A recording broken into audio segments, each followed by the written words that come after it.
I am Sure Sports. You know me there, I'm coast to coast representing. I mean, I say this is Righteous representing for Omar. You don't know, come get the sports over here from near and far. Boy.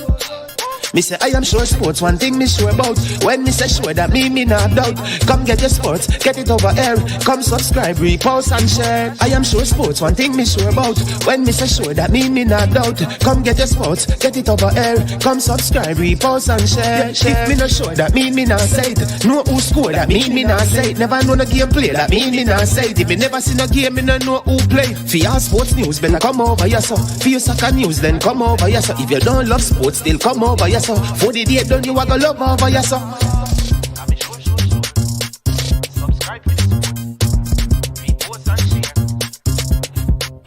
So when it comes on to behavior concerning football, Jamaica is decent. I am sure that if we can get all of these things done, set in place by the end of April, it gives us enough time before the World Cup campaign. Not afraid of no Brazil, no Argentina with these crap of players. We are good enough. Remember to like, subscribe, share. Listen, comment. Let me know what your thoughts are.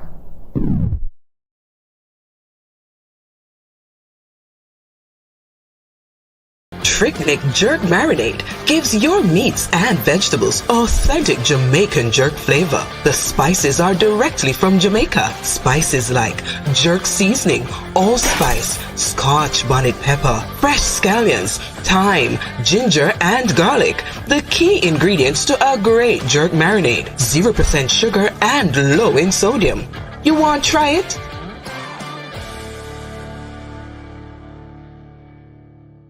Made up of 18 Jamaican herbs and spices. Add delicious, bold flavor to your next grilling experience. Flavoring sauce, a marinade, basting, condiment, or topping. Trick Nick Jerk Barbecue Sauce.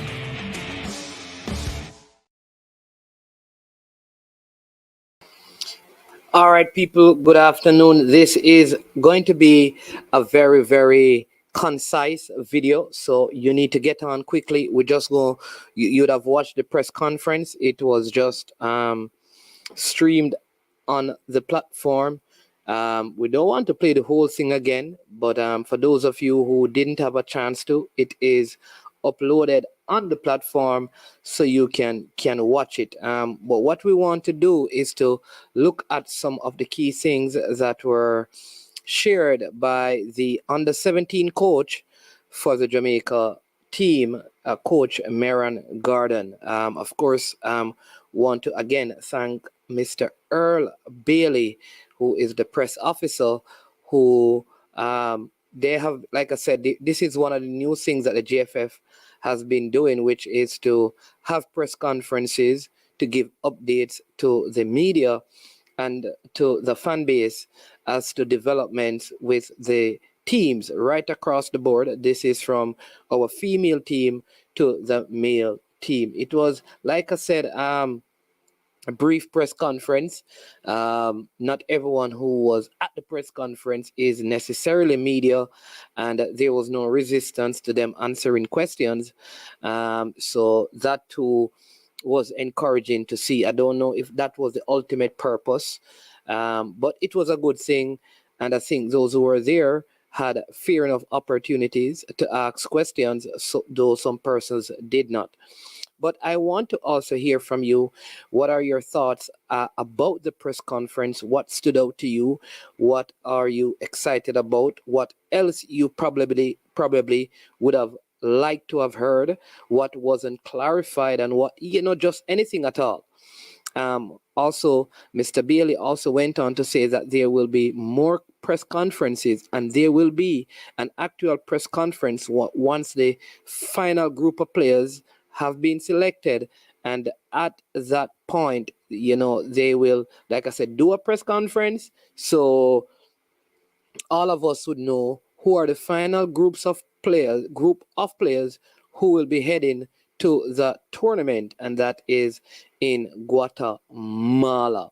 Of course, I was there and I asked a few questions that I am going to I am going to, just share with you from what I asked. I did have them, written down. It's always good to do that when you're going to these places so that you don't get.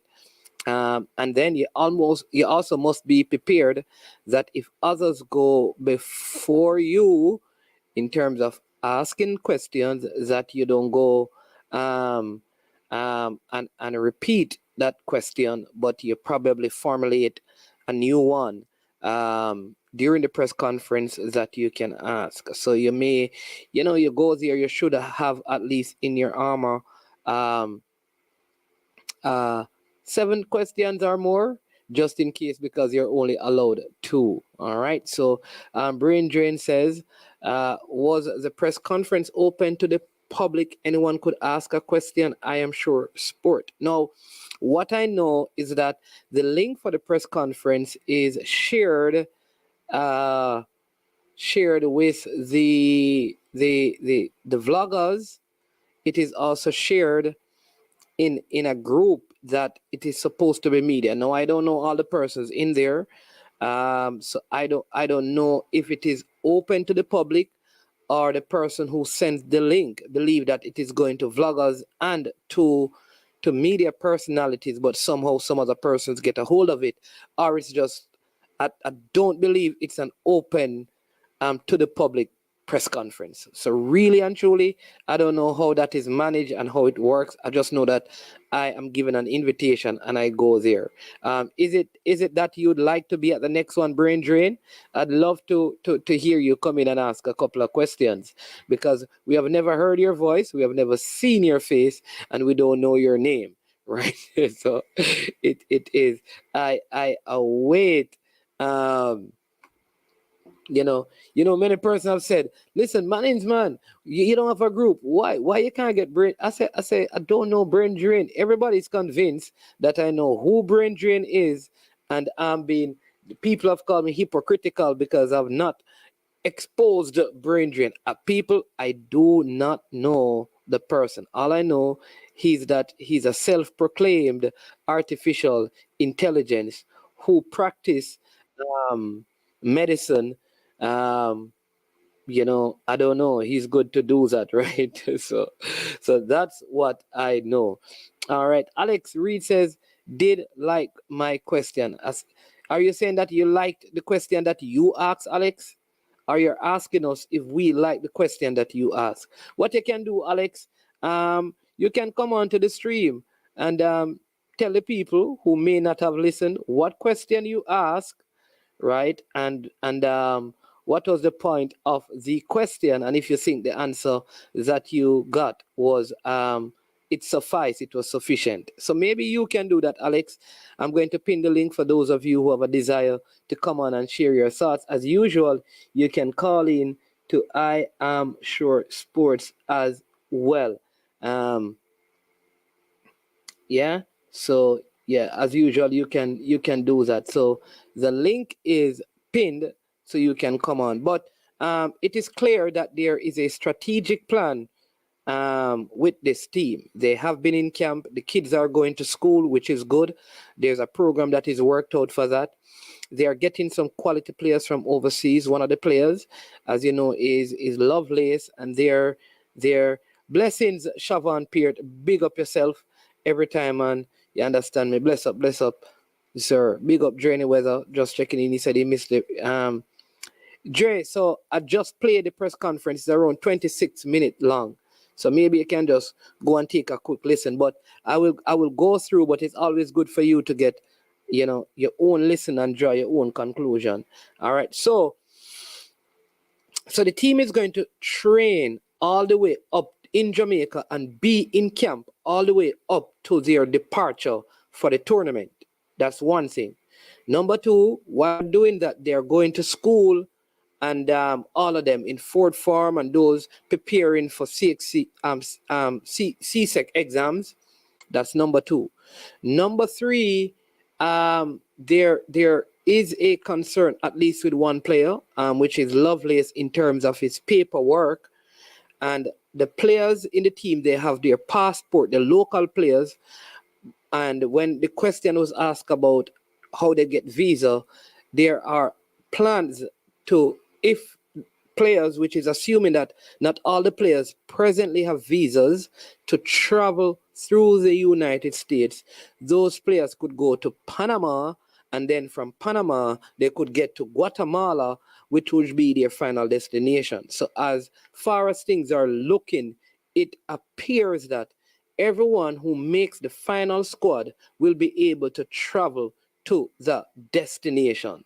All right, so no one will be absent. The only concern I picked up was that Zach Lovelace, the Rangers player, um, and his father was mentioned, meaning his father is having some issues. So we hope that can be worked out in time so that he can come in.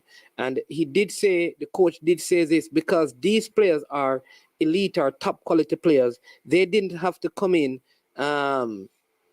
right now. They are giving them time to come in, even at the back end, because they are playing at the highest level. And the other player who was mentioned was a player called Lumsden as well. We also told you about heard I forget the name, but he came in this morning. He's in the camp.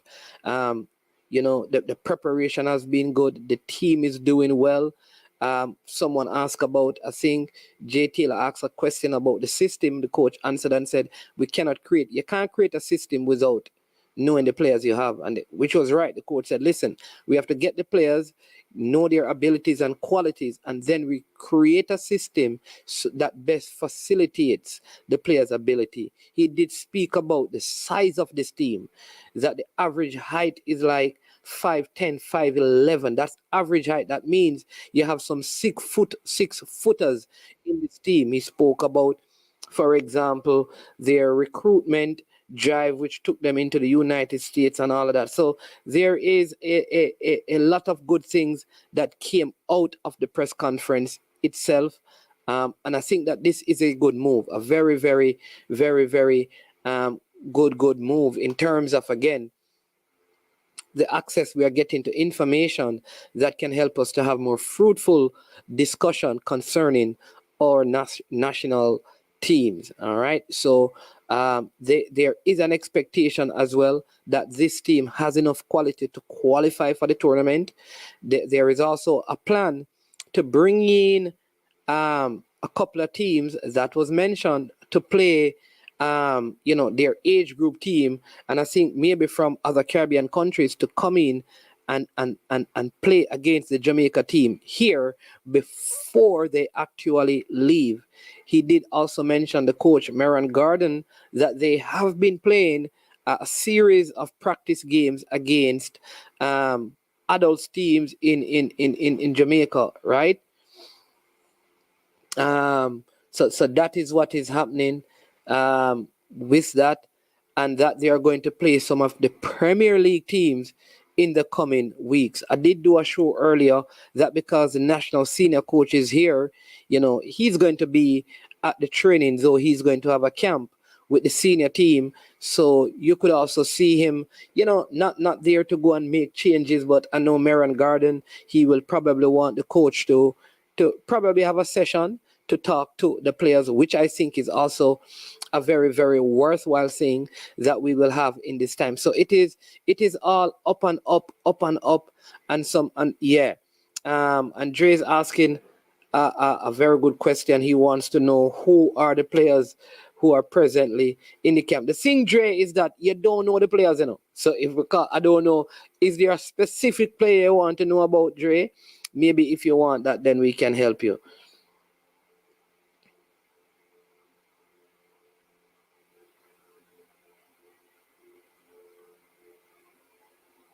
Yeah. So the video that we did last week, right? It out of that video is around 5 players who are not really there. So if you go back, just around 5 players who have not made it. You still have Gardner there, who has been doing very well. Javin Williams is still there. J. Lloyd Smith is still there. Jamani Bell is still there. Who you want to know? As I'm saying that, I need to know who you want to know. Yeah, man, Bell is still in the camp. Dylan John is still there. Gooden is still there. Like I said, Javin Williams is still there. J. Lloyd Simmons is still there. Yeah. So the let me give you some names. Yeah. Yeah, because I don't want to flood you with names, because sometimes if you don't know the names of the players, then that could be a little bit of a challenge. It will not probably make much of a sense. You know what I mean? But let me get some more of the names that are there, who are still at the camp. Oh, not this one.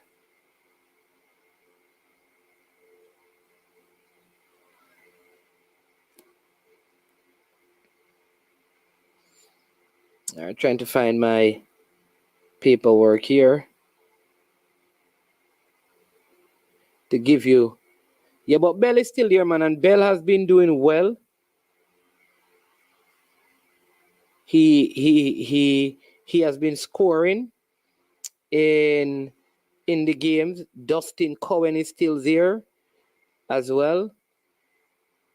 The camp has 28 players, but it will be cut to 20 players, Coach Boris Johnson. Adrian Reed Jr. is still there. Ronaldo Barrett is still there.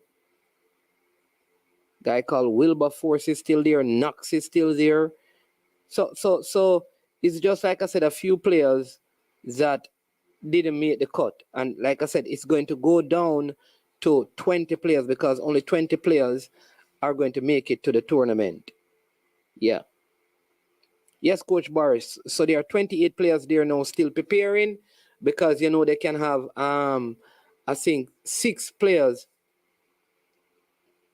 Yeah. There you go, Unseen. Yeah, Unseen, the link pin, man. Jump on the show. I'm giving them some names, Unseen, so you can jump on as well. I heard people talking about Ricardo Garnerson. Like he's a good player. He's still there. Yeah, he's still there. Yeah.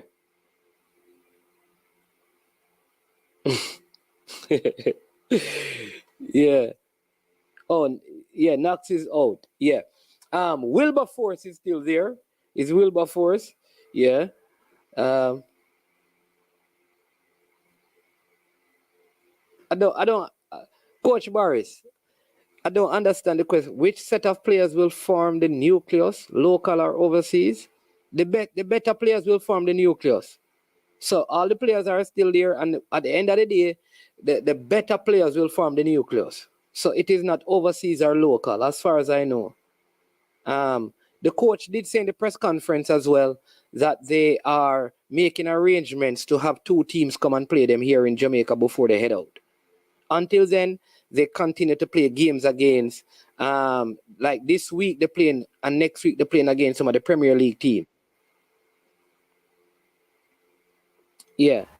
But the core of the team will be the best players, whether they are from overseas or local. There are lots of players out of America, and like we said earlier, like they have the player from Scotland who is supposed to come in once his paperwork is in. All right. Unseen, somebody, Brian, just asked a good question about the 2 Phoenix players that did not turn up for the camp, if they are still in the team. Welcome to the show and good afternoon.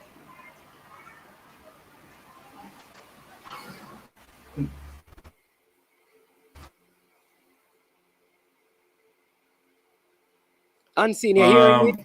Oh, there you go. What's his name again? Denzel Washington did not go, sorry. So Yeah. Carlton, you hear me? Yeah, man. Go ahead now. We're hearing you now. I said Carlton Brown went up there. Okay. But Mitchell did not. Washington, yeah.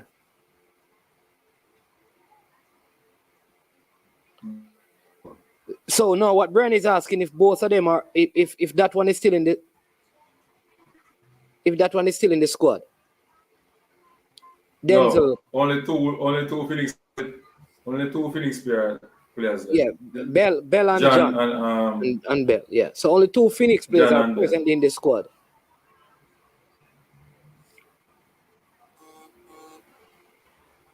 Yeah. All right. If We answer. based on what I'm hearing, if Denzel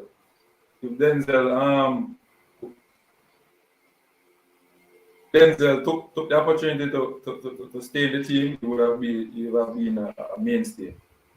Okay. Yeah. Any other? I know that Matthew Ellis is not there, but they are still trying to make an effort to look back at him.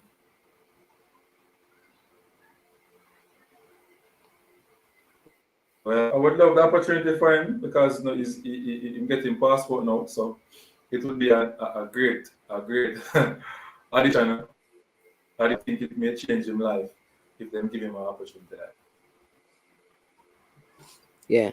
Respect Anita Winter. What talented player man is, man? Huh? Go ahead and give the people some of the stuff, and some of the players. Go ahead.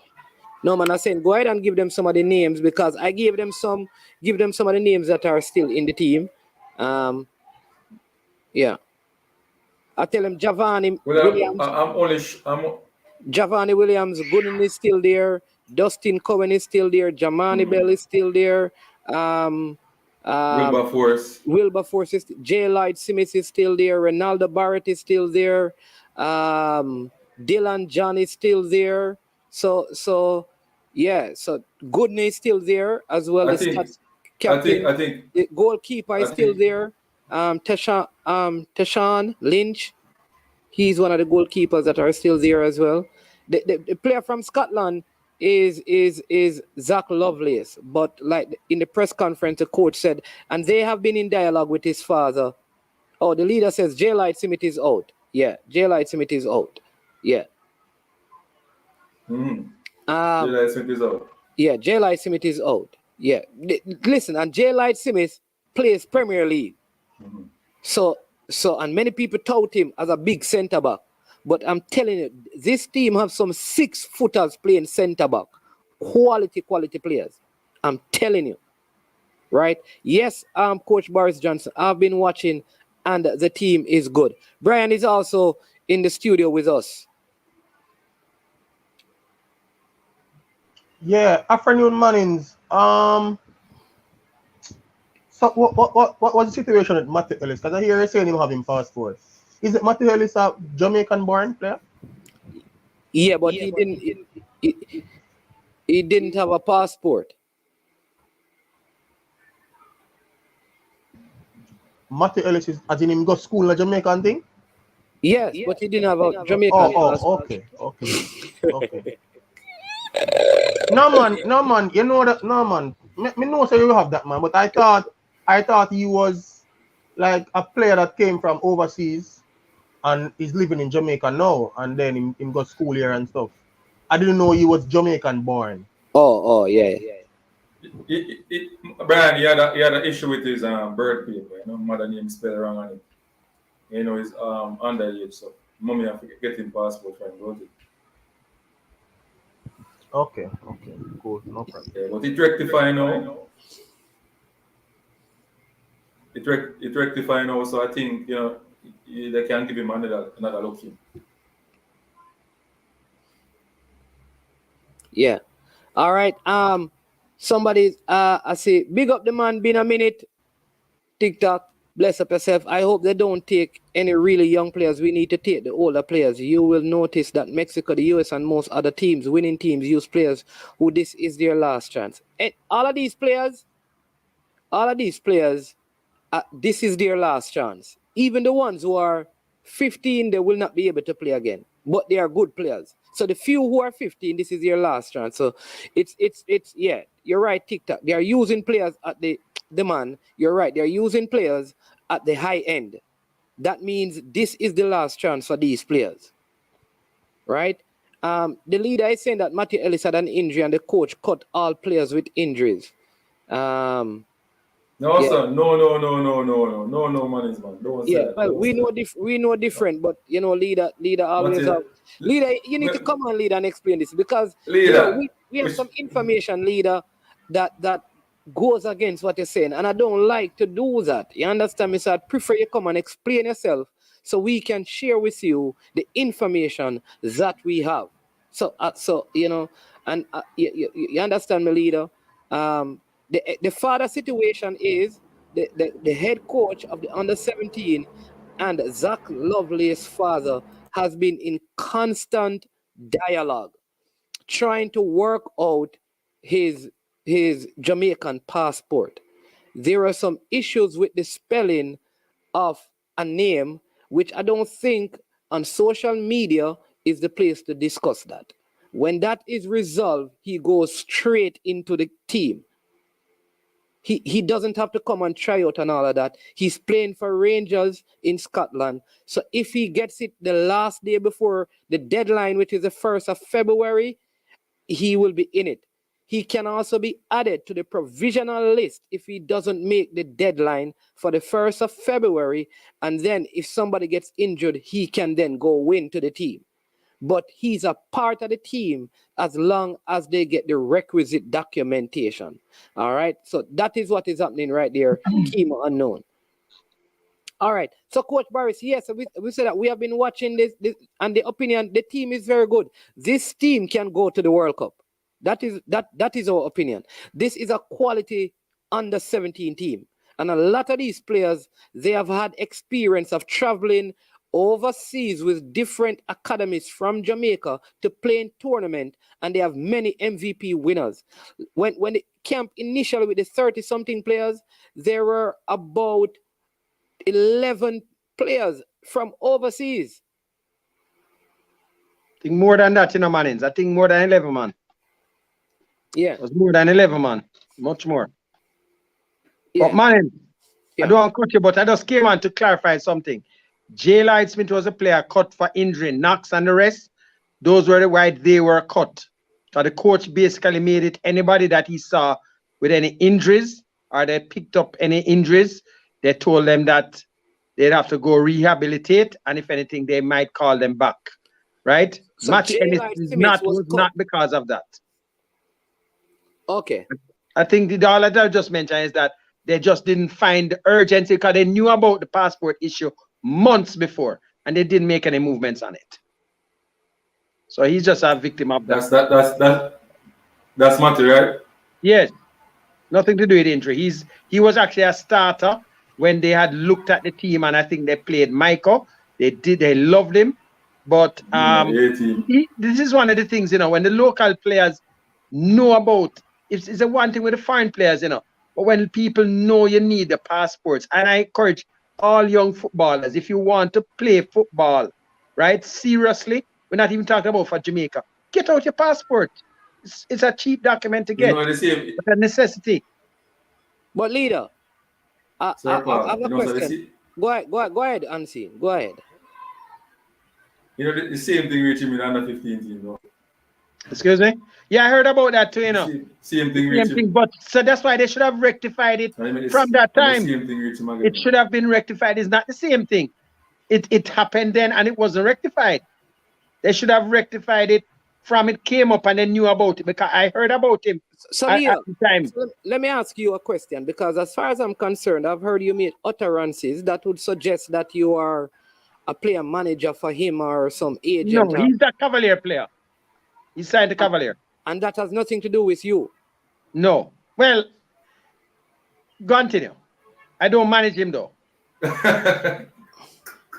So who manages him? Because I think he needs some close managing, a little bit more than what Unseen is a good mentor. I know Unseen is that one of his mentors, right? And he needs. It's not just him. There are other issues that I'm not going to discuss on the show. All right. So I need to talk to Unseen. I'm going to put him. Unseen is the best person, but I'm not going to discuss certain things on the show. Don't worry. We're going to put him in a place, Unseen, where he can be. Because the reason why I ask is, then how did he sign? If he has no management, how did he end up signing for a club? No, he was recruited, right, from last summer. Yeah, but he should have played Premier League, but the reason why he has not played was the same reason that he doesn't have a passport. That is not the question I'm asking you. He's a minor. Nobody's managing him, but he has signed for a club, a professional club. How did that come about? He has some sort of management, but the management did not look about certain aspects. Let's just leave it at that. Okay, all right. I don't want to call any names. We just leave it at that. No, When you you finish the show, you Yeah. and Unseen can talk. He knows much more than me. Okay. All right, Brian, you understand the question I'm asking? That is a very rare case, leader. Oh, somebody to know more than you. I don't know. He doesn't know more than me. I know everything, but I can't discuss it. All right, leader. Anyways, Trust me, I know the player. When he went to the camp the last time, I carried him there personally. As I said, certain things is not everything. Just leave it at that. He will more than likely possibly get a chance. Now that he has his passport, he might feature in some Premier League games, and you never know. He might be called. All right, Brian, I have to mute you because it's feeding back. So when you want to talk, you open the mic and go ahead. But man, isn't there still time for him to be well, don't they have to get an appointment for visa so that he can be part of the registration? So I don't know if there's still time for that. I don't know, because don't they have to do visa application? And what that would mean is that he would have to get that appointment in. Maybe all the other players have gone through that process already and they're waiting. I don't know. So I don't know.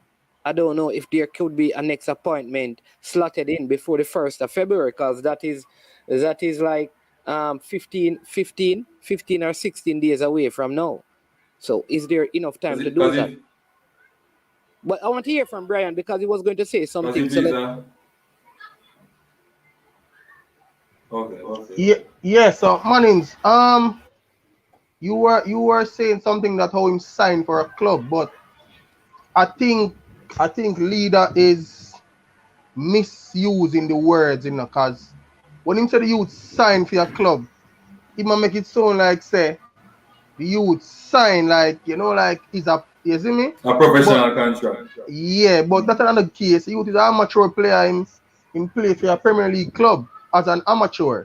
But I mean, me not cast the blame for say the club whatever. But I mean, sometimes when you have players like this who have ability and they have difficulties, I mean, maybe the club can extend a arm or play a greater role in terms of assisting him in that regard. But I don't know the full story. Maybe they have. No, the club did. The club did.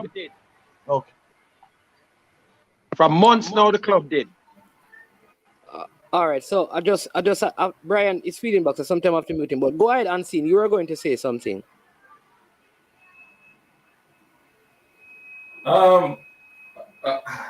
It's a case here. I think the JFF. I think not say the JFF, but the coaching staff should give him a look in. You understand me? Because he's a quality player, and I think that difficult because remember national team when they can pick anybody they want and think nobody is any player that cannot be replaced. And that's what I said. Denzel Washington McKenzie did. Look here. Replace him. But the problem is that the youngster, his parents, they all knew of this deadline a long time ago, and they approach it lackadaisically. It's not that they were not told, they were offered assistance, and they went at it lackadaisically. I can't say why.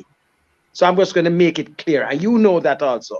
So, at one stage when he had a problem with his birth certificate, it was corrected, and he still took weeks to go ahead and go and do the documentation. So that's one of the reasons. Because let me tell you, where the thing is now, is that all the other passports, correct me if I'm wrong, Mannings, I think those would have been submitted for visas. There was a set of names that needed visas. Yeah, man. So that's and I can tell you, let me just tell you, his name was on the list. So he would have been sent up but no, by him being the only individual. Let me just say this, right? Because I think though maybe Zach Lovelace, and I'm answering this because big up Crystal Images, Sound and Production. Blessings. Good to have you on the show, right? So Zach Lovelace is going to be named, and they're going to make every provision to have him in the squad. But like I said, there is an issue that they were having in terms of the documentation, because there was a misspelling of the mother's name. That has been resolved, and so the process is going. But there has been consistent dialogue between the coach Meron Garden and Zach Lovelace's father. And so the thing is that if on the 1st of February, the paperwork is not in, when the list of names are supposed to be submitted, he could not be submitted to that. But he would still be a part of the provisional list of people, which would give him a little bit of additional time to work out his paperwork. The thing with the provisional list is that somebody would have to be injured for the person from the provisional list to get into the 20. And so that is the only hindrance up to this point. But like the coach said in his conference. Yeah, but Mannings, question though. Couldn't this same opportunity be afforded to Matthew as well? That's what. Well, all right, good question. Or has it been? Or has? Oh, sorry, Brian. Go ahead. Or has it been afforded to him? Yes. So I think there are other mitigating circumstances around the whole Matthew Ellis situation. All right. Okay. All right. Manning, according to the coach, they will more than likely give him another look. Right. I can't say when or what. Yeah. What I would hope for is that the youngster keeps training, turn out for Premier League, and then let them see what he's capable of. And he does it right there. That's all he has to do. He has a very good platform. So he has the passport now? Because he can't play Premier League. Yes. He can't play Premier League without that. He has to have it to be ready. Hold on. All right, hold on. And Brian, there's a terrible feedback. I don't know what is causing it. Yes, you have to close the mic when you're not talking. And people Are you still getting the feedback now? Yeah. No. You are seeing the feedback? No, it's gone. Okay. Yeah, man. I was just saying he could play Premier League without the passport, but I guess Leader says he has it now. Right, which Leader was saying earlier, that is why he wasn't playing Premier League, because he didn't have it. So now that he just got it, because the birth certificate had to be dealt with. That was dealt with, then the passport was dealt with. So now the hope is, because he was in the A team, I can't see why they would not call him back into the team, because he was in the A team. All right? The A team, yeah, and scoring goals and assisting. And scoring goals. So he obviously is quality. So let's hope that he would be a part of it. And unless he has some injuries, or there is, like I said, some other mitigating circumstances, like I don't know, that would prevent that. But once there's nothing like that, I think he should be a part of the final set of player, because like you just said, Brian, there is a window that is being opened for Zach Lovelace all the way up to the 1st of February. Unless, because maybe the difference with Zach is that he has a passport that allows him to travel to those places without having a visa. So he doesn't need a visa, while Matthew would need a visa to travel. I don't know if that is the case, which would make it a big problem. Yeah, but Mullins, I'm saying, what I'm saying, is I'm thinking Ellis should have been allowed to continue to train with the team, because it's not a what you call it now. It's not a direct footballing the reason why he wouldn't be able to make the team. It has something to do with his documents and his papers, and he doesn't ultimately have control over that system or process, So I'm saying, if he has the quality that everyone is saying, then maybe he should have been allowed to continue to remain in the camp while the document is being worked on. Brad, hold on. Let's look at the whole situation here now, right? One of the problems are that we have had this in the past, where we have had problems with like the girls getting a visa because the documents were submitted late. I'm sure they're not looking for that to happen. So one of the problems is now everybody else had their passports in hand. He took their own sweet time to make sure that the passport was submitted. It's not even submitted. They haven't, it's not even submitted officially, right? So they took their time. The other members' documents would have been submitted to the embassy already. So that is where the problem is. His was initially on the list. I know that for a fact.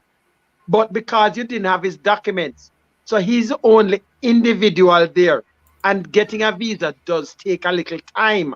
Yeah, but leader, what you saying now make no sense? You know why it now make no sense? No, man. Because, no, listen to me, leader. If the kid is a quality player, the kid is 16, him can't go look what a passport for himself. So, if it is that you are saying, yo, only people with passport may need to be in the thing, that means that when him get him passport, you should have invite him to come try again, because he's going to be at a clear disadvantage, because everybody is up at the camp and share each other and get a fair chance to show them exploit, and you send him home, and then say when him get him passport, he must come back. When him come back, he's going to be at a clear disadvantage. So Okay, don't gotta call him back then. hold on. Listen here, listen. I'm going to use an actual citation. This is not his. But once, look here, players were told weeks and months before that you need to get your documents, right? It was Leader, not. the little youth are 16. When to do? All right, tell me when to do. No, listen, hold on. Let me just tell you specifically. I spoke to his mother. I spoke to his brothers. And they were told to look about the document long time before he was even called to camp. And then don't do it, leader, so the youth must be punished for it. And that's where the know, you know. Listen, punish him. you can't have him. Hold on. Listen, if you listen to what Theodore Whitmore said sometime back, we can't call players to the national team that don't have their passport. They have had cases before. Hold on now. Give me a second. They have had cases before where the national team, right, was built around certain individuals, and then later on, when they got the passport, they had issues also. When it turned out they were overage and they had problems. No. All right, hold on. Leader, wait, leader. The difference, leader. You see the difference between him and Matthew? Difference between Matthew and the player from Scotland is that you see when the player from Scotland gets him passport, him have a space for the team. You see when Matthew gets him passport, him have to work on train with the team to try to get him space. That's the difference. Let me help you out here again. Hold on. Let me say something. Number one, leader, to contrast a senior player with an under 17 is not the best example, and I would say that because the adult player need to take up that for himself. With Matthew, the sad thing for me is that, like you said, here's what you said. You said you told his parents to do it. No, you operate as a player manager, and that is why I asked the question. And senior says a mentor. A passport costs $7,500 Jamaican dollars. Not for minor. How much it costs for minor? 3,000 something. And we offered to deal with everything for him. Hold on. So for 3,000 is like $20 US. $20 US. For $20 US, we couldn't get the process done. Money was not an issue. That's what I'm saying. Listen, all of you are speaking and you don't know all the facts. It was offered to get everything done, JP, everything. And the feet were dragged. There was so much I don't want to discuss. No, man. What I'm saying, though, leader, to get a passport, all you need. So the day when you're taking the player to the camp, all you needed to do, just hear me out, is get the form, because you can. Just let me finish. Hold on, man. You can fill out the form. All you need is a parent signature, because the player had a birth certificate. Hold on. After that, you get it stamped by a JP, which is not an issue. There are persons who work in that capacity. Hold on, leader, don't say anything yet. Then you get the pictures. The same day we're taking into the camp, you could have taken the passport size pictures and get them stamped. There's an expedited way. So why would we go and ask? If that were asked of me, I'd have gotten it done instead of going to his parents, because it is obvious. It is obvious based on the length of time it took to get the birth certificate, that if you ask them to do the thing for the passport, it would have been delayed. Okay, let me just go into and tell you the facts of the matter now, because you're coming something. Listen now. The parents were told of the necessity, right? I got a form, everything. they said they had a form already. I'm going to just bring everything out here, right? Okay. We offered, said, look here, send certain things to me and everything. I have done passport for youngsters all the while. The only thing is the parent is the person that has to apply. I can't do it as a third party. No, right? you're The not mother. applying. Yes. No, hold on, man. Listen now. I'm telling you exactly what happened because you're going through something there now that it's not necessary. Because when we advise them that, look here, you need to get this by X date, right? Okay, and we'll help to do everything. All you need to do is show up. Tell me the day, we'll pick you up, get everything done, right? And everything would be basically okay, right? Because he needed it for two things. To be registered for the Premier League and also to have it ready for the national camp. Okay? Remember, so this is from last season. Hold on. Remember, you said initially, that it was one of the reasons why he did not play in the 2021-2022 season. Okay, go ahead. Listen now, hold on now. Listen. This youngster has come to in our hands, so to speak, basically last year, right? It has nothing to do with it's after the season was finished. So he would have been eligible for this season.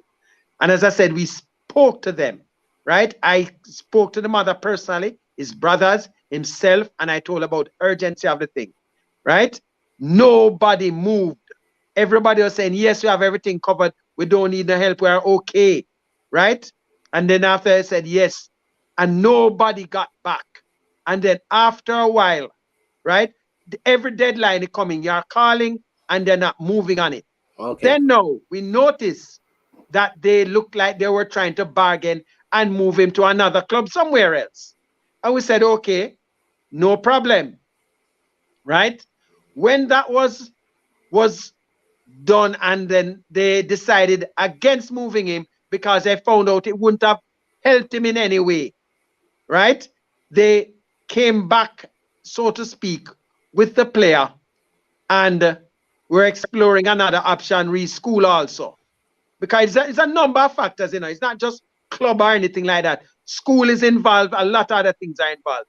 And we during all of that, they kept neglecting to just look about that passport because I asked the mom, let me see how the birth certificate looks, your ID, see if there's any errors, so I can advise you.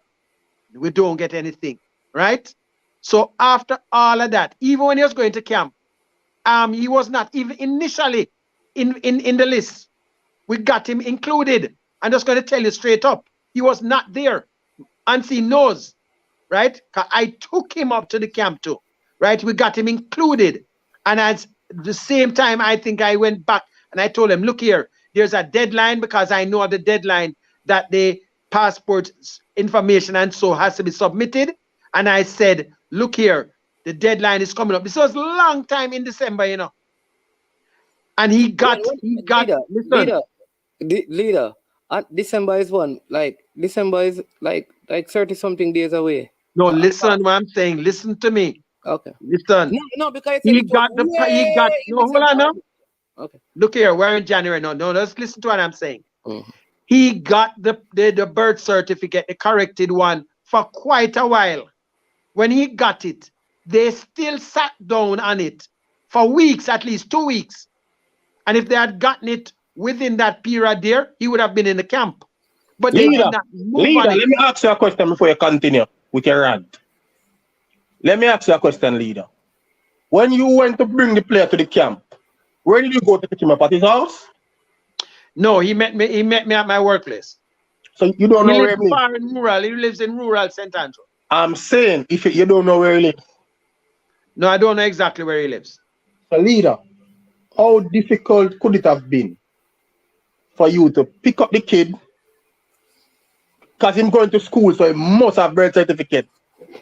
Pick up the kid, get the passport form, as the man did say.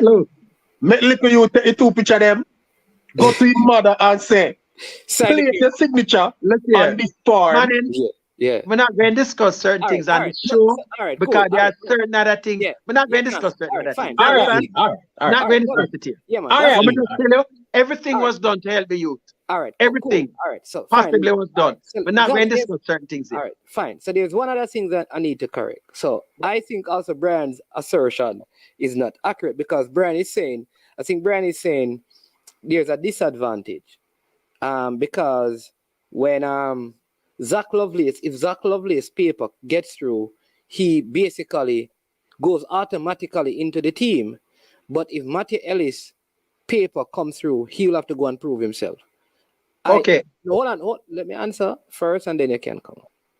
I think Matthew is in the same situation as Zach Lovelace. All right, thanks, money. Thanks. Let me explain to you. Matthew Ellis was a part of the A team. So watch this. He is good enough that if his papers come through, he will be in that team. Like, it's not like he has to go and say, okay, prove now that you're still good. He will be a part of the team. And Zach Lovelace will be a part of the team if the paperwork comes through. When the coach said they want to look at him, because like I said, the coach is not going to carry an injured player. So if Matthew Ellis goes there and is injured, obviously that's a different case. Okay, Manage, can I speak now? All right, Coach Boris is also here. Welcome, Coach Boris. Boris, long time I don't see. Welcome, Anyway, guys. How Manage, everybody let me doing? just give you the quick perspective here now. Yeah, Manens. Okay, let me just go into that part. The coach, right? This is one of the policies of the team too. Once they have submitted the initial list of 30 or so to speak, right? They are able to make some slight changes to the team if players that come up are playing at a higher level than who they're basically getting in. So that's why that would help Zach. Matthew Ellis has not played any competition. And by the way, when he was in the A team, you know, we're talking the A team after when they had the little mass trials with everybody, you know.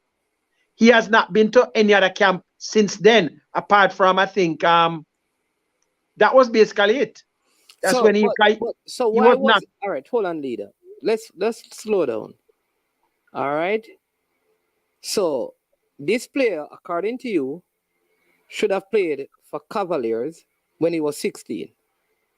He's just 16. He's just 16. That's last year. We're talking about 2020, 2022, December. So like he would have played that time. That's perfect. So why he didn't play the Costa Cup? I know, man. Hold on. He did.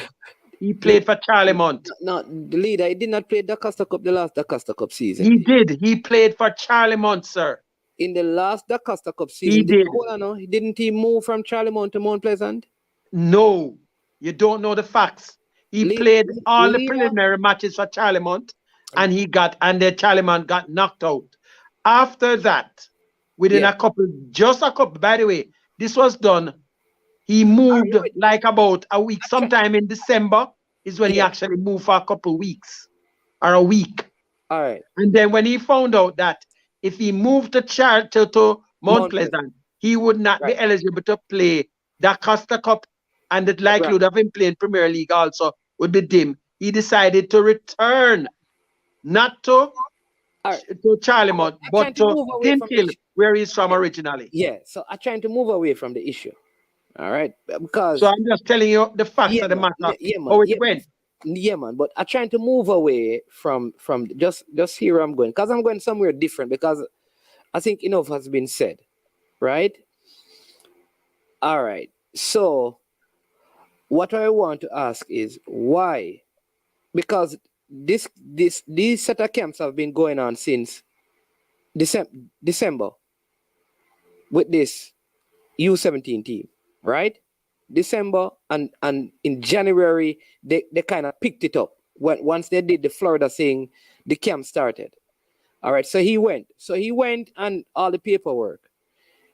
Why wouldn't he be training with Cavaliers so that if he's called back to the camp, he's up to par with everybody else, seeing that he's a Cavalier player? You have to answer now? Okay, Yeah. let me just help you out with the timeline a bit. Can you have it a little bit jumbled? The first thing when they under 17 started, they actually started with the overseas thing in Florida first. Then after that, they had a try when they called a number of players, right? He was not in that first set of players that were called in, right? We got it where he was included about the week after, the second week, when they had players coming in with their Yeah, man. overseas. I don't miss Listen, my listen, time. man, hold on now. Yeah. Just listen. He was to be at training, but he didn't come, right? But the second week of the national trials, he got in the last couple of days, and when they played Michael is when he was able to make the A side.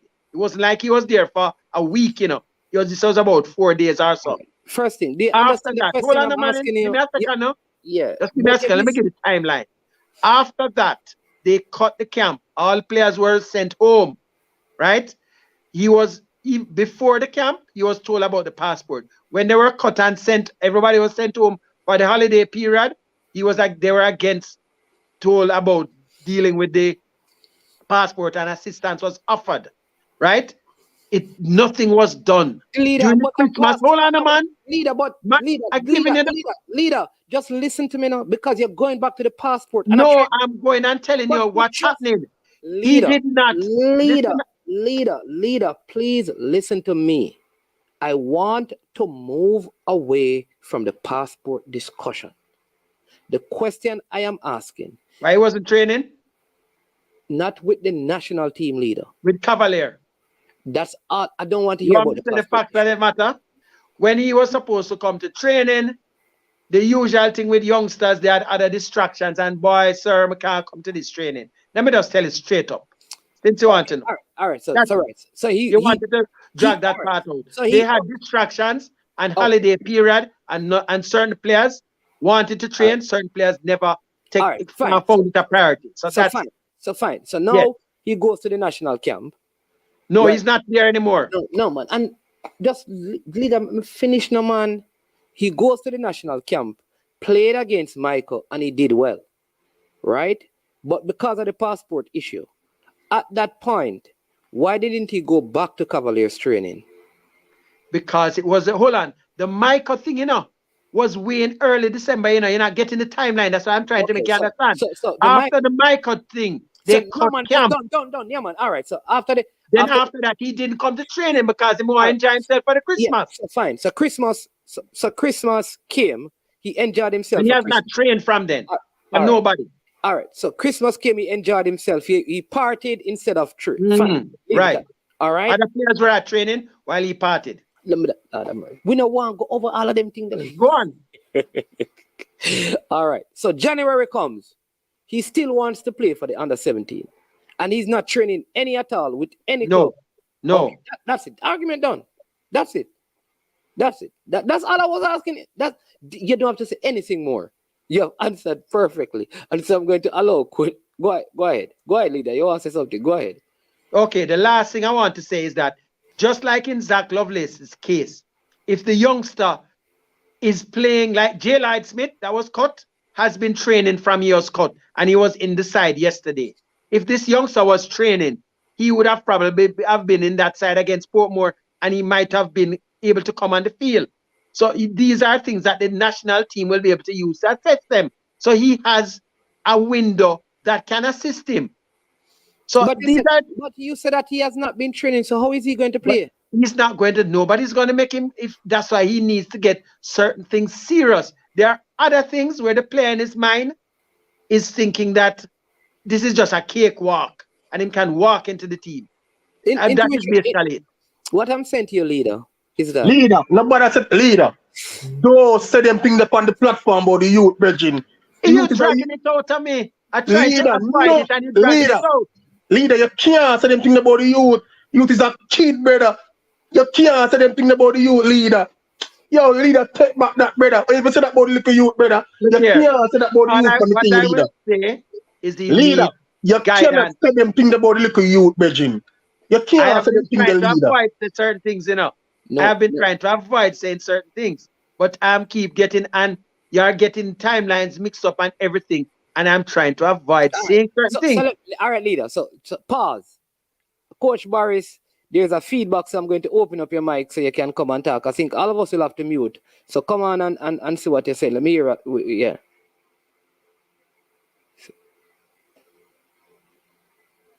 You mute. Let me take you off mute and see. All right, go ahead, Coach Boris. Yeah, so you're hearing me clearly now.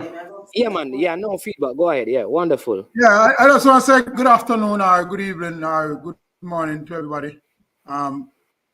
Leader on the panel, Brian himself, Unseen was here for a while, and yourself, management.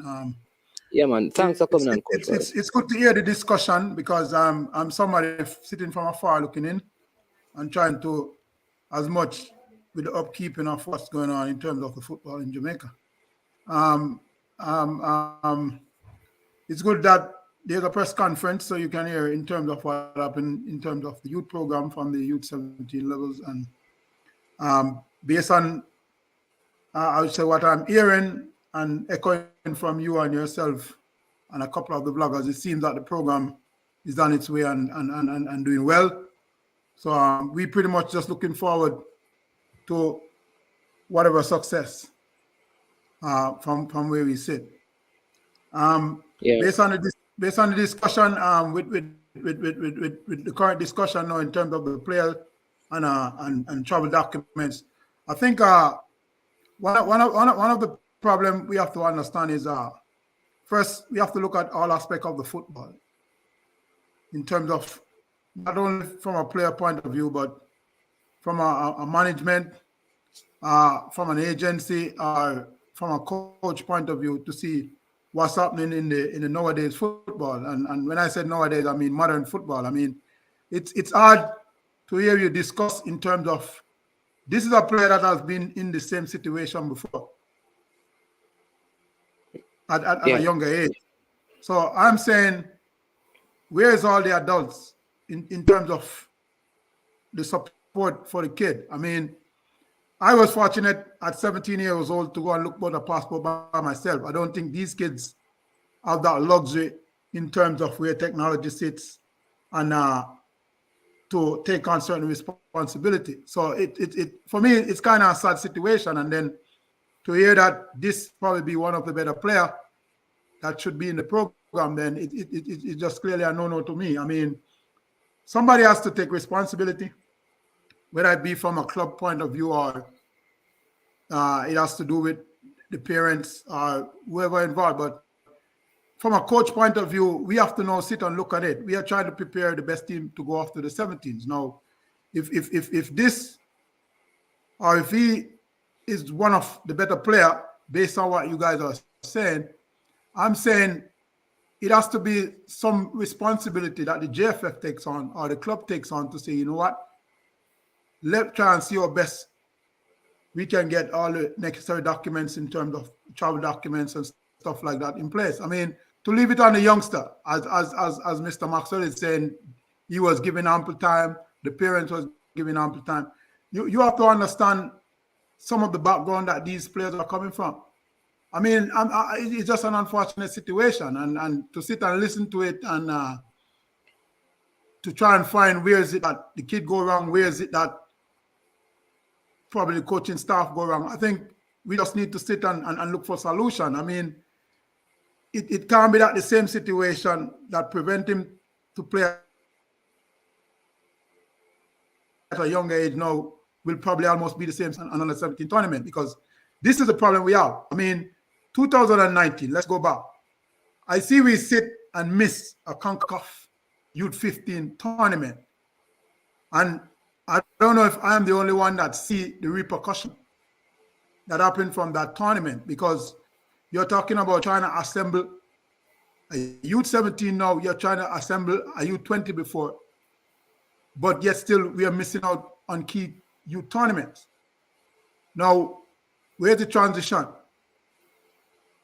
Now we are sitting talking about 2026. Where is it the nucleus players of those players is going to be coming from? I would think it would be the same kids that would have participated in the same under 15 tournament that we had missed out in CONCACAF.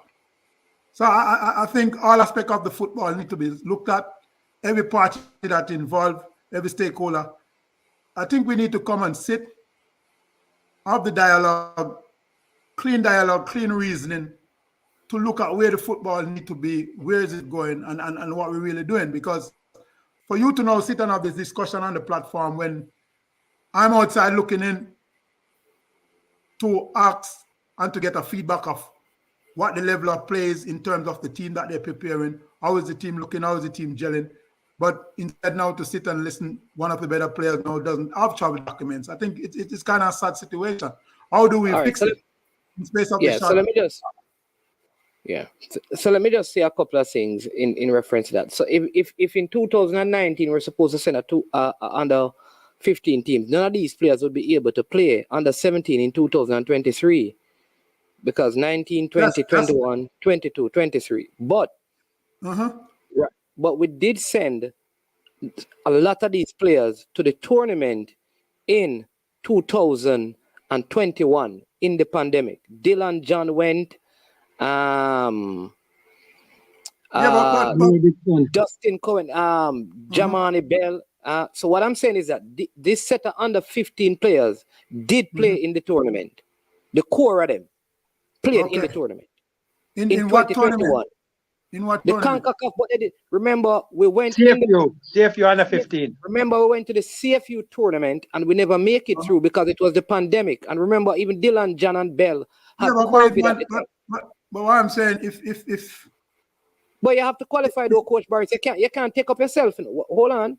You cannot take up yourself. You cannot take up yourself and go and play in the CONCACAF tournament. You have to qualify, and we did not. So how are we going to play it? No, management. No, hold on now. That's not it. I'm talking about 2019 CONCACAF tournament in Bradenton. That's what I'm talking about. No, not that tournament. It's not 2019 either. It's not 2019, management. It's in 2020, right? Under the CFU under 15 is a development tournament. No, man. Everybody No. All right, hold on a sec. We're missing. All right, so leader, what Coach Barris is saying, he's talking about the tournament that we did not send players to when we were fined. The under 15 tournament. That's under 14. Oh, no. Sorry. No, the years before 2019. Yeah. Sorry, right. That's under 15, right. So he was saying that because we didn't send players to that tournament, then where are the players for this? And I'm saying to him, the timeline. No, it's a different age group. Yeah, that's what I'm saying. So the tournament that we should be referencing is the 2021 tournament that we actually send people to the CONCACAF tournament. CFU. It's a CFU tournament. Yeah. No, I think you're missing the point. The point I was making is not to say the players that would have been at the 2019 tournament would now make the transition. The point I was making is that we need to sit and look and see how best we can be prepared so we are represented at this tournament. I'll give you one example. When you look at a player like Brian Bunkett, for example, he suffered because of not being at this tournament. And there's players that we could go on and discuss. You see, now I can't agree. I can't agree with you. No, he didn't. No, let me say that. So yesterday, Brian Burkett played for Dunby Hoolan. Let me just say this. He was also part of the under 20 pool. What I'm saying that there are players who are his same age group who played in under 20. So you can't say, well, Brian Burkett suffered, but a player that was playing at the same age group as him made the team. So you are saying that, so management, the point I'm trying to say, we not being in the tournament affects some level of development. That's the point. Of course, I will agree that if a group of players did not get to play in that tournament, the CONCACAF tournament, obviously I think it's going to have a ripple effect at some point. That's all I'm saying. Players, yeah. Well, that is right. I don't want to get caught up in the discussion to say. Hold on now. The players who did not go to that tournament were the ones who were in the last under 20. That was the age group. All of those players now are 19 this year. Which I agree. Based on the age factor. That has nothing to do with this particular one, though. But that's No, what I'm saying. I'm not talking about the 17s now. I'm just saying that we need to look carefully at what's happening at the youth stages and take it a little bit more serious to see how yeah, best we but can. remember, They did go to the under CFU under 15. They did go. but what I'm saying is that the reason why we are saying, and you're right, let me say this, you are right that we need to look at the youth development. It's very important.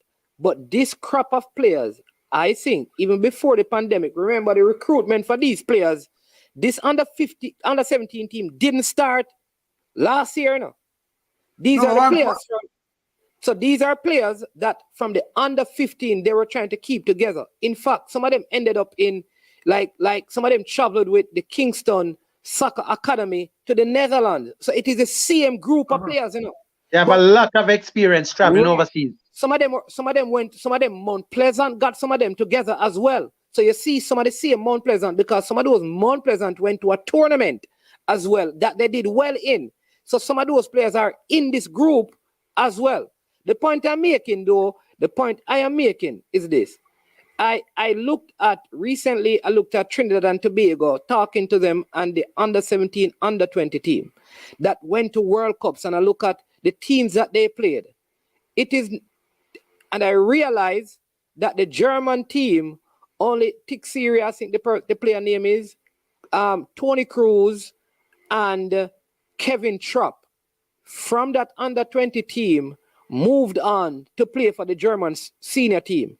I looked at the teams. So when I begin to look at some of the teams, very few players move through the system of most teams from under 17 to seniors. Very few. Across the world. But management, understand this. When I understand you looking at Germany and what Germany does. No, man, I'm not saying Germany. No team in the world is able to transition the same players from under 15 to under 17 to under 20. No team does that. You won't be able to transition the bulk of the team. Okay. But I'm saying at least with proper development, at least 2, 3, or 4 can make the transition. This team has more than that. This team has a number of them, that have transitioned from under 15 to under 17 so far. And a number of them are Premier League players so far. What I'm saying, don't get me wrong. I'm not saying that this is not happening. Don't get me wrong. I'm not saying that it's not happening. All I'm saying is, can we sit with the necessary people to have the discussion to see to it that these factors are being taken serious going forward? Yeah, but that's what I'm saying though, Coach Barris. Yeah, man, listen, I think we are saying the same thing. What I am saying to you is that what you are saying should happen. We are saying to you that this is what happened with this under 15 team. I agree. So don't get me wrong. I'm not saying that it's not happening. So I'm just saying. No, man. So let me just work you through some stuff, right? So there's a Ballers Academy that has been taking players regularly away. Harborview brought away a youth team. Just listen to me. Kingston Soccer Academy brought away groups of players. The point I'm trying to make is that in terms of what happened in 2017, and Mr. Maxwell can testify to this, I think we had groups that had just come back from the Cayman Cup. And when I say group, there were one group from Cavaliers, now one group from Harborview. Now, surprisingly, I don't know if Mr. Maxwell noticed, Foden that played for Man City had played in the same tournament. I don't know if you remember. I remember, man. Now, the point I'm trying to make is, when I sit and I look at the level of play at that tournament, easily the Cavaliers kids, in terms of growth sport, in terms of strength and conditioning at that age, and in terms of level of play, were some of the better players. You see? Now, I'm saying what happened with that nucleus of players, so Foden can move into a first team as to what happened to our players. All right. So let me explain that simply. That's the situation I'm trying to. All right. So let me see. Let me explain it. So when Foden left that tournament, he goes to a club that has a billionaire investor. When that Cavalier player come back to Jamaica, he comes to a club that is a 1,000-year investor. All right. So 1,000-year in Jamaican dollars compared to a billionaire in euros is a big. So Foden can change his shoes every week. Foden cannot worry about how his mother's bills are going to be paid. Foden already has something in place that when he gets to a age to sign, he knows that he can buy a house, almost anywhere, a car. So to compare what Foden goes back to what the Jamaican kids come back to is just a far stretch. No, man, let me finish. I have to finish the point. What I'll say is that if we can find a way that when we see a quote-unquote Phil Foden type player and we see from Manchester City and a Jamaica type player who's just like him, what we'd have to do is to move that player from Jamaica immediately and put him in the same environment where Phil Foden is. That is how it's going to work. Jamaica clubs or system don't have that to develop the players at the same pace as Phil Foden is going to develop. And that's just the reality of the situation. We can try to pretend like it is possible. It is, even if you were here, Coach Barris, and you were the greatest coach on ice, you couldn't do it because you don't have the kind of surface, you don't have the kind of resources, you don't have the amount of professional games, you don't have the time. Understand the point I'm trying to make, money. Barris, give me a second now. Let me just expand on something now. Yeah, what I was saying now, okay, I'm going to speak about that particular situation.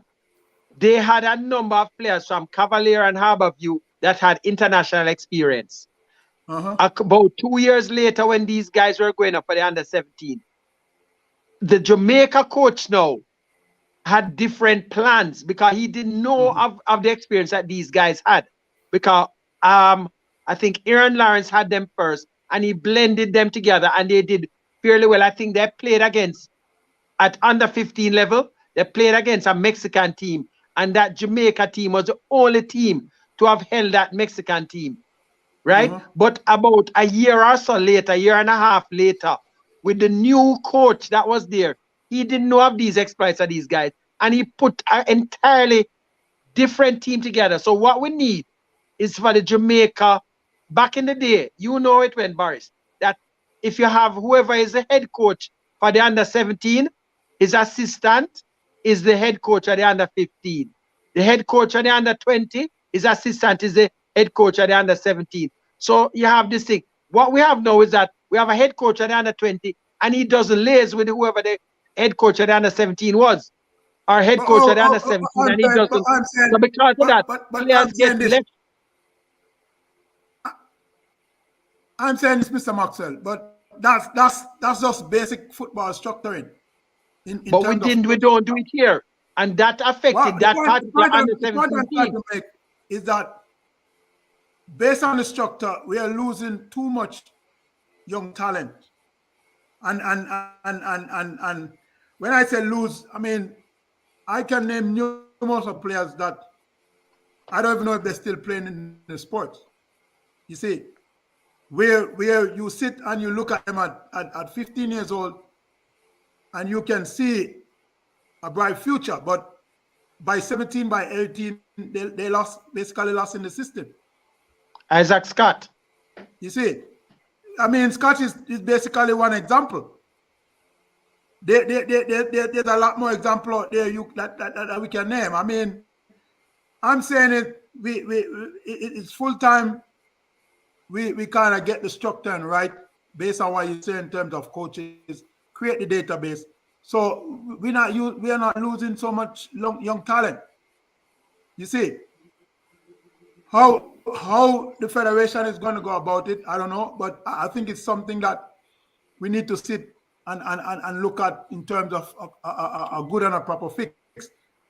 The last thing I want to add, I know the senior coaches in Jamaica as we speak. I'm just trying to find out is he involved in terms of the preparation with the youth 17s? So the question, I want to ask you a question in turn. Should a senior coach be involved in the coaching of the U17? What does it mean involved? What aspect? What aspect? In terms of but management, these are the future senior players. So how can he not be involved? No, they're not the future senior players. No, some of them will be. You need to have that involvement. So why Simo you is just always involved with his various junior teams to an extent. No. Hold on, leader. Let me. Huh? That's the point I'm trying to ask. You see, this is the situation. No. I didn't hear you because you just said something that I did not say. No. You said no. I have to stop you. You said that I said not one of these players can play for the senior team. I'm asking. I didn't say you said. No. Asking. You said. You are saying that none of these players can play for. I did not say that. I did not say that. I said to you that these players are not the future. You don't know that. I keep on saying that the idea that because a child plays football at 15 years old, he wants to play it at 22 is a farce. You don't know that. You don't know that. You do not know that. So what is the purpose? What is the purpose then of youth development? My kids play football. And I have one who don't want to play professional football, and he's a very good footballer. Which I understand, but that's from a different point of view, management. But that you have to make that point as well. We have to make that point, Coach Barris. So don't make it look as if every player not every player who plays under 15 is going to make a national team. By the time they get to the national team, maybe only one or two. I agree, management, but that doesn't stop the fact that you're going to prepare them to someday be first team players. But Coach Barris, because that's what development is all about. No. There are a couple of things that I like the conversation. I like to have. I like to have steady conversation because the conversation starts one way, but it spirals into some other thing. So let me just. I'm smart enough to know what I mean. Will there be players who play under 15 who end up playing under 17? Yes. Will there be some who play under 17 that plays under 20? Yes. Will there be some who play under 20 who play for the national team? Yes. But you could have one crop of player who play under 15 that by the time they get to under 17, a next set of player grow bigger, physically stronger, work harder, and come into the system who are better than them. I have seen that, and I can give you international teams, at least 22, Coach Barris Johnson. No, let me finish. Let me finish, because people are saying things in the comment section that are not accurate based on your statement as a coach. So I have to correct it. So let me make my point. So that happens when a coach has a 3-year contract up to 2026. I have a 15-year-old. And you're saying to me that that coach need to go down there and coach them in preparation to play for the national team when he's not going to be here when they are 19. What sense does that make? What you can say to me is that it would be good for the national coach to have conversations with the coach of the under-17 team and help to teach him and let him grow. But the national coach don't have no reason to be coaching them. What the federation needs to do is, if you play for me at under 15, you play for me at under 17, I need to know and have a database where I can keep track of the player. Here is the other thing you need to understand. There is a next set of Jamaican in a place called England that we don't see at under 15. We don't see at under 17. They're probably going to play for England at under 17. But under 20, they want to come and play. And at senior team, they want to come and play for Jamaica. They're going to be playing for Arsenal. They're going to be playing for Chelsea. They're going to be playing for Liverpool. And that may mean none of these players out there are going to make the team. Which I agree with you, management, in terms of the transition of players. I agree. But I'm saying, remember the question I asked? I just asked if there's an involvement in terms of they helping or supporting the practice. That's all I'm asking. I wasn't saying that this is something that should be done. Yeah, man, but he's going to go there. I think that he can go there because that's what I'm saying. He needs to go there, look at it and say, Coach Meron, here is how you can set up your defense. I see you trying to get this because he's here in the island. But you can't have your senior coach coaching the under 15 team and preparing them for the senior team. Man, did you know that when Rene come to Jamaica, he start with the youth 17th team first? No, I don't think no, they have Coach coaching, Barnes. I think he means he's playing a part. He didn't say coaching. Never said that. Yes, his first training session. No. Coach Barnes. No, don't be that. Yo, Coach Barnes. You know, somebody's one of the. Yeah, Coach Barnes. You know, man is one of the record, you know, Coach Barnes Johnson. You know, we said that, you know, Coach Barnes Johnson. Tell me that Rene Simoes, Coach Barnes, we know you know better, you know. We know you know that Coach Simoes would have camps. They would have camps where the under 23 team and the under. I know you're gonna say under 23. I know you're gonna say under 23. When Rene came, his first set of session was with the under 18, which was the under 20 team at the time, not the under 23. No, it was after the first round of qualification that the two teams started to combine. He started having camps with them, Coach Barnes. You understand me? You have to give the people them the facts, you know. Don't bother. You can't. I'm not trying to provoke anything, but I'm just looking at what's best in terms of the football. You see, because I mean, understanding in terms of resources, and we're losing a lot. You see, so I'm just trying to look at ways on me. But I understand. Listen what Dwight Spence is saying. Because this is why I'm saying, Boris. The coach is here to remember. This coach also will have to be traveling to the United States or watching videos of players playing professionally in the United States. Which is good for me. Which is good for me. Right. All of Europe. Right. In England, where we have so many players playing. Right. Talking to them and building out. Because remember, he's not the technical director, you know. So even this idea that he's supposed to create a system that everybody in Jamaica play. That is not the national coach duty, you know. No. That is a technical director. And he could collaborate. Because remember, your system of play can supersede the present coach. Because when they're gone, you're still, So you can't build your system based on the present coach. Because the coach could leave. The coach could have a string of poor games and you fire him. Yeah. You know, so my thing is, go ahead. I just want. I'm gonna chip out a while. I just want to know. I sent something to you on WhatsApp that can help to clear up some of the questions that you had, but it's not for circulation. I just tell you from now. Yeah. Okay. All right. Not a problem. So if you get a chance to listen to it, listen to it. Yeah. Yeah. But the JPL game has started between Veer and Mount Pleasant at Arnett Gardens, 0-0 in the early stages. But Coach Barris, I understand what you're saying because I want the national coach to have, you know, he can go and say, all right, let me come in and do a defensive session with you. But he's also, remember, there's a camp, you know. There is a camp that he's having starting tomorrow with the senior team. Right?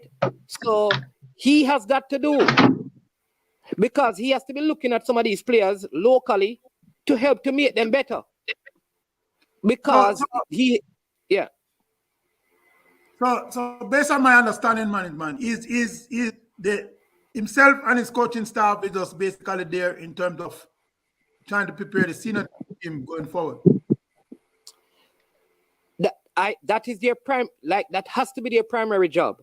And I know that his assistant coach, here's what I know. His assistant coach is going to be coaching the under 20 team. The goalkeeper coach is going to do seminars because the goalkeeper coach is a licensed UEFA goalkeeper coach.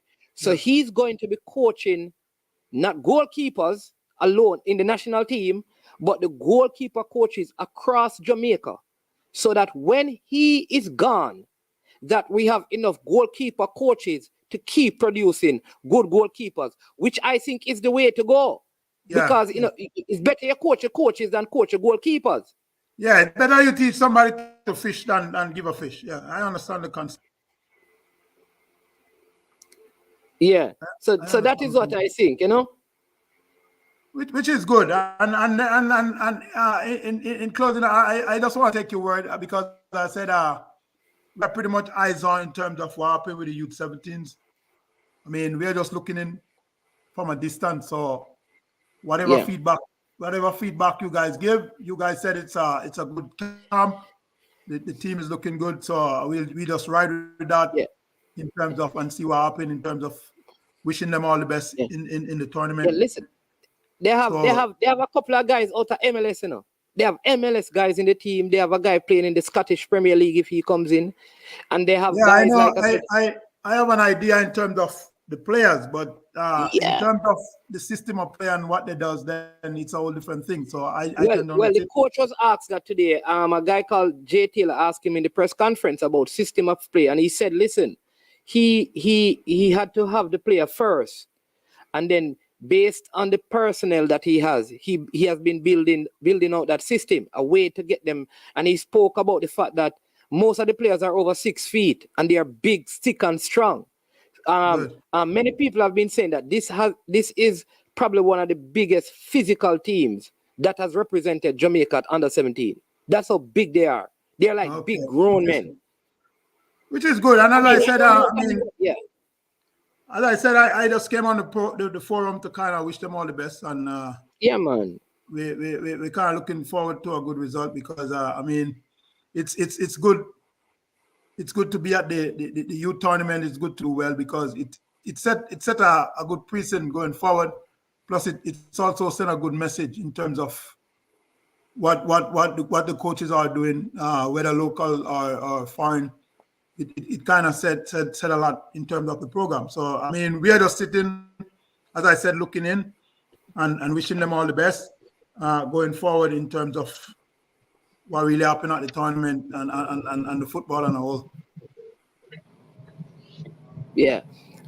Somebody saying they disagree with me. But listen, Stefan, right, it's going to be hard, you know, if you had built a system. Remember, the thing with national teams, I always tell people, sometimes with a national, especially with your junior teams, when you have national junior teams, it's a little bit complicated because if you're going to get players who are playing in, remember, you have some players who play in Florida, some in Atlanta, some in Columbus. Then you have a few coming from England. So when you bring those players, I hope they're not confusing system of play with formation, you see, because a lot of people tend to do that. That's what I'm wondering if he's doing, because you cannot create a system of play until you know the players you're going to have. Yeah, I hope he types in the comment section in terms of to clarify his question, because a lot of people do that in terms of misinterpret system of play with formation. I mean, it's two different situations. Yeah. And that's how I want him to, like, what is so that question, though it has some merit to it that was asked. The truth is, City, for example, can have a system of play, and then Pep says, listen, I need to buy this kind of a right back. I need to buy this kind of a left back. All right, I need a goalkeeper who they can do that. What you do in a national team is that you look at the players who can represent a national team. And if you have a goalkeeper who, for example, can't play the ball out the back, right? I mean, our system of play is pretty much surrounding based on the type of players you have. So there's no two way around it. Yeah. So if you have a goalkeeper who is excellent but he's not good with his feet, but he's the best goalkeeper. You probably won't ask him to play out the back. So exactly. But a lot of people confuse formation with the system of play because in terms of not understanding what really system of play is, you see. So what you need to do is one of these days you need to come and explain that to them, man. I mean, it's basic football terminology. I mean, and one can understand. Formation is just basically how a team will line up, whether 1-3-5-2 or a 1-4-3-3 or a 1-2-6-2. That's just basically a lineup formation. However, the system of play is different. The system of play is basically a methodology in terms of how we want to get out of the back, or we want to play in the mid-third, or we want to play from the mid-third into the final third. So there's a lot of difference in terms of the role and function, but a lot of people tend to confuse the both. All right. Stefan Wright says, so Mannings, is the players, so he's asking, is it the players who determine the system of play? All right. So here's the thing. So Rene Simoes had a project in Jamaica. Let's use him as an example, right? He played 3-5-2. 1-3-5-2. 1-3-5. That was the formation that was predominantly used by the Reggae Boys in that World Cup campaign. Well, understand why we had played that when Rene came, because exactly, so that's what I'm going to explain to him. So I'm going to explain to him that is not how we started out. No. But that's how we ended. So as he came and he saw the talent in Jamaica, he changed that based on the players that he had. Yeah. And the skills he had in the team, the strengths and the weaknesses. That's what really happened in 1998, you know. Some people believe that's why we went to that's why we, and not only that what happened, but understand what was happening in the league at the time in terms of the Premiership. Most teams were basically playing with 2-man markers and a sweeper. Yeah. If you could go back and remember, most teams were playing with 2-man markers and a sweeper, and 5 across the middle in terms of the 2 flank becomes now attacking players. So what happened at the time? Most players was pretty much comfortable with a 1-3-5-2 in terms of they already played in the club. So transition into the national team, they already understand most in terms of the role and the function. You see, because I mean, a lot of people don't understand. It's not easy, and it takes a lot of work to play a back three, flat across. It's also take a lot of work to play a back 4 across in terms of just communication. So when he had came, he realized that most of the clubs playing in the Premiership would have been using the same 3-5-2. So what happened? If you look what used to happen, Tatty Brown used to always play as a sweeper, and we will probably have a Lyndall Dixon and Ian Goodison or a Desmond Simmet that would normally play as man markers. And then why does it give the 2 flank back the freedom to now play and be a part of the midfield from time to time?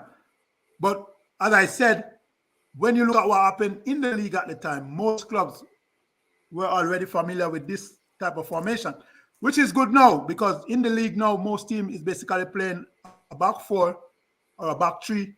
So I think from a formation point of view and from a system of play point of view, then I think most of the players would already understand in terms of some of the role and function from a tactical point of view. You see? Yeah.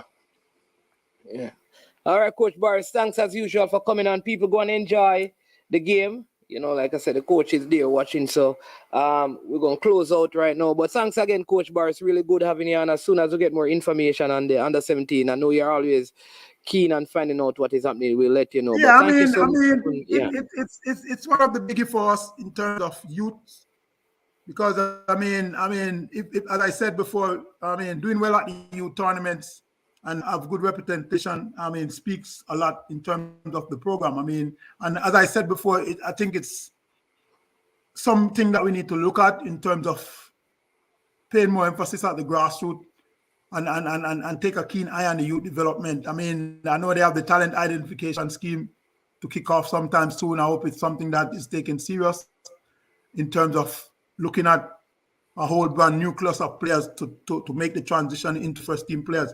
And as I said, in February, I know that in February there's going to be a project started with under 15 players for the next, like the under 13-year-old and 14-year-old for the next under 17 tournament. So they're going to start this whole, which is what you're saying, talent identification in February for the next under 17 campaign. So which is a step in the right direction, and that is in collaboration with people out in Florida and other places in the States, which is good. And as I said, we are in 100% support. I mean, we just want the teams to go out and represent well and do well. I mean, because it speaks volume for the country on a whole and the program and we're just looking forward to that. I mean, as I said, all the best to the kids, all the best to the coaching staff, and we're in tune in terms of watching the tournament and hoping for a positive result. Yeah, man. All right, blessings, Coach Boris. And listen, people, all the best to you. Thank you so much for coming on today. Wonderful show. Again, the press conference it's on. You can listen to the press conference. It's on the platform, so you can hear from Coach Merran Gordon himself. It's still 0-0 between Mount Pleasant and Veer over at the Tony Spalding Sports Complex. Is the 21st minute of the game right now, so you can go and watch some of that on the platforms that is showing on. I am Manizman. This has been I Am Sure Sports, and as usual, when it gets to this point, we say to the people, we are over and we are you. Oh, what am I doing? Have you hit the like button yet? Make sure you do that. Make sure you subscribe if you have not, and also share the content. Have a blessed evening. Boom, check it out. I don't know it's Jason. I'm a represent for I Am Sure Sports. For the latest news and updates, check out I Am Sure Sports. Make sure you go to the YouTube channel, subscribe and share. Jason representing I Am Sure. I Am Sure Sports.